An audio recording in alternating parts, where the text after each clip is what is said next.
A skier is back home and safe today after they had to be rescued. We caught up with the Idaho Mountain Search and Rescue Unit and that rescue to talk about the rescue and the challenging conditions that they faced.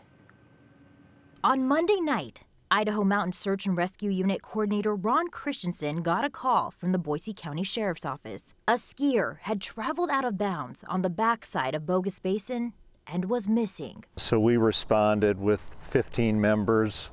Got up there between 11:30 and midnight. The 15 members split into two teams and began searching for the skier, but they faced some challenging conditions. The conditions were risky from an avalanche standpoint.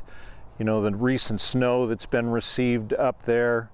Actually, earlier Monday, Bogus Basin reported to us that they had winds of 55 miles an hour, which moves that fresh snow, and it creates overloading on slopes that are greater than 30 degrees typically.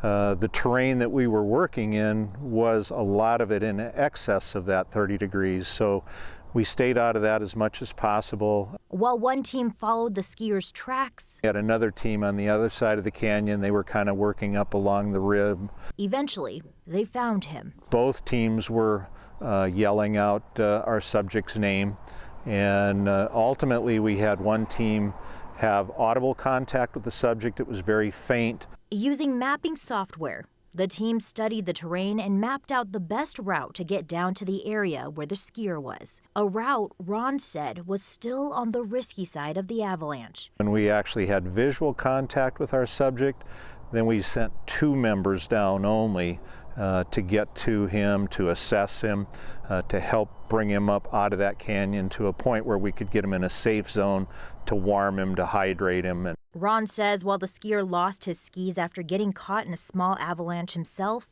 he hunkered down at the bottom of a canyon and found a little bit of shelter near a fallen tree. He was in good spirits and fortunately not hurt. A happy ending to a search that could have ended very differently. We go out because we enjoy the backcountry and we enjoy helping others. He had family members that were up there waiting for him, so to see that reunion was pretty special. An Idaho Mountain Search and Rescue Unit estimate that the man was missing for about 10 hours. They say this serves as a good reminder, though, for folks to observe closed areas of Bogus Basin and pay attention to the signs in the roped off areas. Also be environmentally aware and make sure to carry the appropriate equipment.